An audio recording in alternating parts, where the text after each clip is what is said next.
everybody, welcome to Band Advice TV. So a couple of years ago, we loaded up the family, headed down to Orlando to go do the whole Disney thing.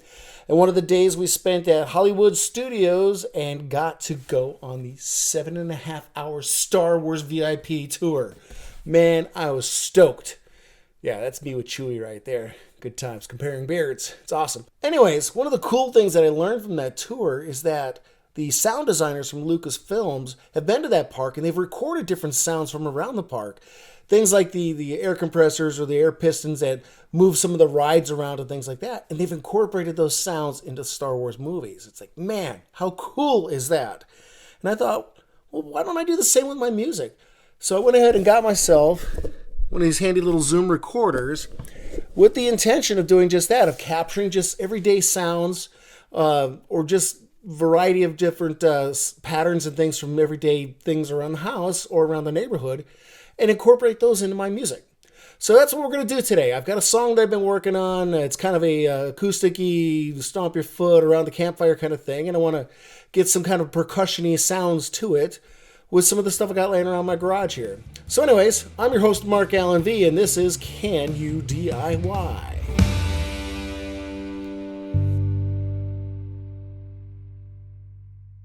Okay, so one of the first sounds I'm looking for this song is, it's kind of somewhere between the brushes on a snare and a washboard. I don't want that too heavy, gritty, grinding washboard sound, but I also don't want it to be too smooth, jazzy sounding.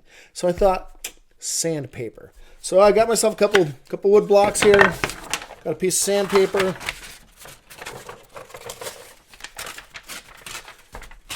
Gonna wrap it around the block here. We'll see here how it goes. Alright, so I got the song queued up on my iPad, got my headphones in, got the Zoom recorder going, and my wood blocks ready to go. So let's give this a shot.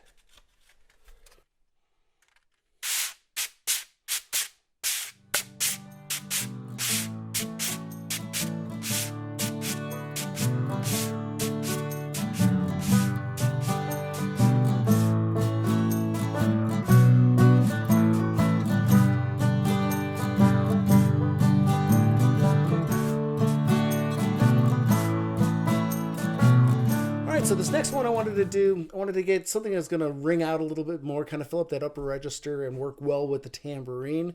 So I thought, why not a handy old beer bottle? So let's give that a shot.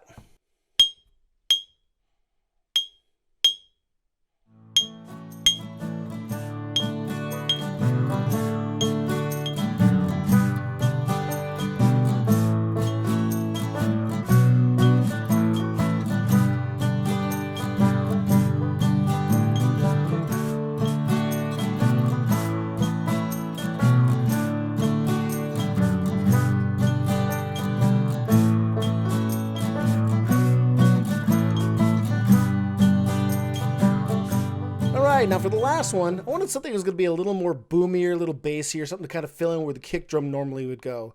And I was inspired by this sound because almost every time I'm upstairs recording, I'll hear this door slamming at least once or twice and have to go back and redo a track. So I figure might as well embrace it and actually record it and see how it works out. So here we go, garage door.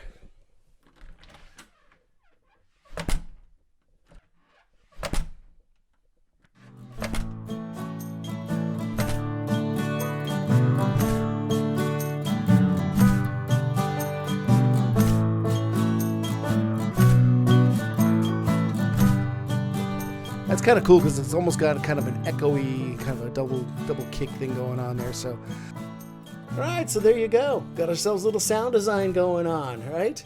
Got little sandpaper blocks clanking on a beer bottle and slamming my garage door.